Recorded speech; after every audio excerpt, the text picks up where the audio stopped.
ಕ್ರಿಸ್ತನನ್ನು ಪ್ರತಿಫಲಿಸುವಂತೆ ನಿಮ್ಮ ಆತ್ಮಗಳನ್ನು ವಾಕ್ಯದಲ್ಲಿ ಬಲಪಡಿಸುವ ಅನುದಿನದ ಧ್ಯಾನ. ಇಂದಿನ ಧ್ಯಾನದ ಶೀರ್ಷಿಕೆ ಜೀವಮಾನವಿಡೀ ವಿಧೇಯತೆಯ ಫಲಿತಾಂಶವು ಶುದ್ಧೀಕರಣವಾಗಿರುತ್ತದೆ.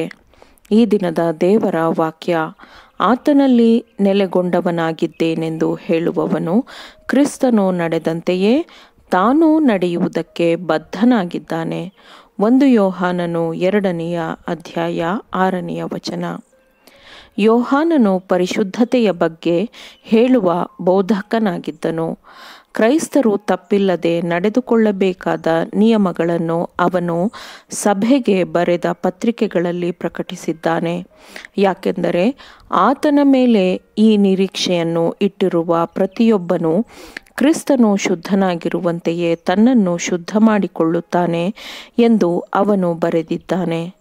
ಕ್ರೈಸ್ತರು ಹೃದಯದಲ್ಲೂ ಜೀವನದಲ್ಲೂ ಶುದ್ಧರಾಗಿರಬೇಕು ಎಂದು ಅವನು ಕಲಿಸಿಕೊಟ್ಟನು.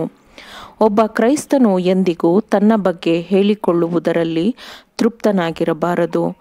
ದೇವರು ತನ್ನ ಕಾರ್ಯಕ್ಷೇತ್ರದಲ್ಲಿ ಶುದ್ಧನಾಗಿರುವಂತೆಯೇ ಕ್ರಿಸ್ತನ ಮೇಲಿನ ನಂಬಿಕೆಯ ಮೂಲಕ ಬಿದ್ದು ಹೋದ ಮನುಷ್ಯನು ತನ್ನ ಕಾರ್ಯಕ್ಷೇತ್ರದಲ್ಲಿ ಶುದ್ಧನಾಗಿರಬೇಕು. ತನ್ನ ಜನರೊಂದಿಗಿನ ಎಲ್ಲ ವ್ಯವಹಾರಗಳಲ್ಲಿ ಸಭೆಯ ಶುದ್ಧೀಕರಣವು ದೇವರ ಉದ್ದೇಶವಾಗಿದೆ. ತನ್ನ ಜನರು ಶುದ್ಧರಾಗಿರಬೇಕೆಂದು ದೇವರು ಅವರನ್ನು ಅನಾದಿ ಕಾಲದಿಂದಲೂ ಆರಿಸಿಕೊಂಡಿದ್ದಾನೆ. ಸ್ವಾರ್ಥದ ಎಲ್ಲ ಸಣ್ಣತನಗಳಿಂದ ದೂರವಿದ್ದು ಸತ್ಯಕ್ಕೆ ವಿಧೇಯರಾಗುವ ಮೂಲಕ ತನ್ನ ಜನರು ಪರಿಶುದ್ಧರಾಗಿರಬೇಕೆಂದು ಅವರ ಸಲುವಾಗಿ ಮರಣ ಹೊಂದಲು ತನ್ನ ಮಗನನ್ನು ದಯಪಾಲಿಸಿದನು. ದೇವರಿಗೆ ಅವರು ವೈಯಕ್ತಿಕವಾದ ಕೆಲಸವನ್ನು ಮಾಡಬೇಕು ಮತ್ತು ಅವರು ವೈಯಕ್ತಿಕವಾಗಿ ತಮ್ಮನ್ನು ತಾವು ದೇವರಿಗೆ ಸಮರ್ಪಣೆ ಮಾಡಬೇಕು. ದೇವರಲ್ಲಿ ನಂಬಿಕೆ ಇಡುತ್ತೇವೆಂದು ಹೇಳಿಕೊಳ್ಳುವವರು ದೇವರ ಪ್ರತಿರೂಪಕ್ಕೆ ಅನುಗುಣವಾಗಿದ್ದು ಆತನ ಆತ್ಮದಿಂದ ನಿಯಂತ್ರಿಸಲ್ಪಟ್ಟಾಗ ಮಾತ್ರ ದೇವರು ಘನ ಹೊಂದಬಹುದು. ನಂತರ ಅವರನ್ನು ದೈವ ಕೃಪೆಯು ಹೇಗೆ ನಡೆಸಿದೆ ಎಂಬುದನ್ನು ಅವರು ರಕ್ಷಕನ ಸಾಕ್ಷಿಗಳಾಗಿ ಪ್ರಕಟಪಡಿಸಬಹುದು. ಪ್ರೀತಿಯ ತತ್ವದ ಕಾರ್ಯನಿರ್ವಹಣೆಯ ಮೂಲಕ ನಿಜವಾದ ಶುದ್ಧೀಕರಣವು ಉಂಟಾಗುತ್ತದೆ. ದೇವರು ಪ್ರೀತಿ ಸ್ವರೂಪಿ. ಪ್ರೀತಿಯಲ್ಲಿ ನೆಲೆಗೊಂಡಿರುವವನು ದೇವರಲ್ಲಿ ನೆಲೆಗೊಂಡಿದ್ದಾನೆ, ದೇವರು ಅವನಲ್ಲಿ ನೆಲೆಗೊಂಡಿದ್ದಾನೆ ಎಂದು ವಾಕ್ಯವು ಹೇಳುತ್ತದೆ. ಕ್ರಿಸ್ತನು ಯಾರ ಹೃದಯದಲ್ಲಿ ನೆಲೆಸಿರುತ್ತಾನೋ ಅವನ ಜೀವನವು ಪ್ರಾಯೋಗಿಕವಾಗಿಯೂ ದೈವಿಕತೆಯನ್ನು ಪ್ರಕಟಪಡಿಸುತ್ತದೆ. ಆ ಗುಣ ಸ್ವಭಾವವು ಶುದ್ಧೀಕರಿಸಲ್ಪಡುತ್ತದೆ, ಉನ್ನತೀಕರಿಸಲ್ಪಟ್ಟಿರುತ್ತದೆ ಮತ್ತು ಘನ ಹೊಂದುತ್ತದೆ. ಶುದ್ಧವಾದ ತತ್ವವು ನೀತಿವಂತಿಕೆಯ ಕೆಲಸದೊಂದಿಗೆ ಬೆರೆತು ಹೋಗುತ್ತದೆ. ಪರಲೋಕದ ನಿಯಮದ ತತ್ವಗಳು ಪವಿತ್ರವಾದ ಆಚರಣೆಗಳೊಂದಿಗೆ ಬೆರೆಯುತ್ತವೆ. ನಮ್ಮ ಜೊತೆ ಮನುಷ್ಯರ ಮೇಲಿನ ನಮ್ಮ ಪ್ರೀತಿಯ ಪರಿಮಳವು ದೇವರ ಮೇಲಿನ ನಮ್ಮ ಪ್ರೀತಿಯನ್ನು ಪ್ರಕಟಪಡಿಸುತ್ತದೆ. ಸೇವೆಯಲ್ಲಿನ ತಾಳ್ಮೆಯು ಆತ್ಮಕ್ಕೆ ವಿಶ್ರಾಂತಿಯನ್ನು ತರುತ್ತದೆ. ದೀನತೆ, ಶ್ರದ್ಧೆ, ನಿಷ್ಠೆ ಎಂಬ ನಂಬಿಕೆಯ ಶ್ರಮದ ಮೂಲಕ ಇಸ್ರಾಯೇಲಿನ ಒಳಿತು ಉನ್ನತೀಕರಿಸಲ್ಪಡುತ್ತದೆ.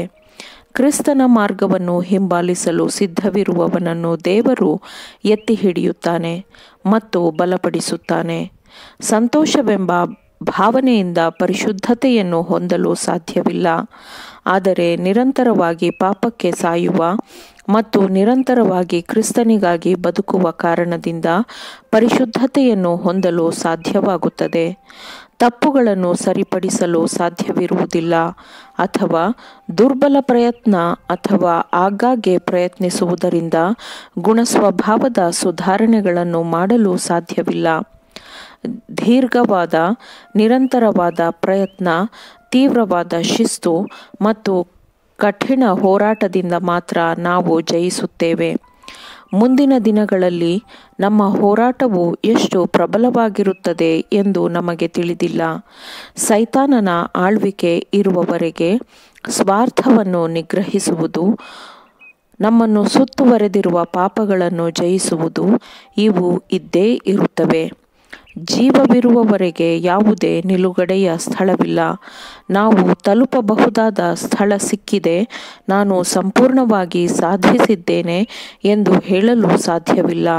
ಯಾಕೆಂದರೆ ಜೀವಮಾನವಿಡೀ ವಿಧೇಯತೆಯ ಫಲಿತಾಂಶವೇ ಶುದ್ಧೀಕರಣವಾಗಿರುತ್ತದೆ. ಆಮೇನ್. ದೇವರ ವಾಕ್ಯಗಳನ್ನು ಶ್ರದ್ಧೆಯಿಂದ ಆಲಿಸುವವರು ಮಾತ್ರವೇ ಆಗಿರದೆ ಪಾಲಿಸುವವರು ಆಗಬೇಕೆಂದು ನಿಮ್ಮನ್ನು ಉತ್ತೇಜಿಸುತ್ತೇನೆ. ಪರಿಶುದ್ಧಾತ್ಮನ ಸಹಾಯದಿಂದ ಆಲಿಸಿದ ನಿಮ್ಮೆಲ್ಲರಿಗೂ ಧನ್ಯವಾದಗಳು. ಮತ್ತೆ ದೈನಂದಿನ ಧ್ಯಾನಕ್ಕಾಗಿ ನಾಳೆ ಸಂಧಿಸೋಣ. ಆಮೇನ್.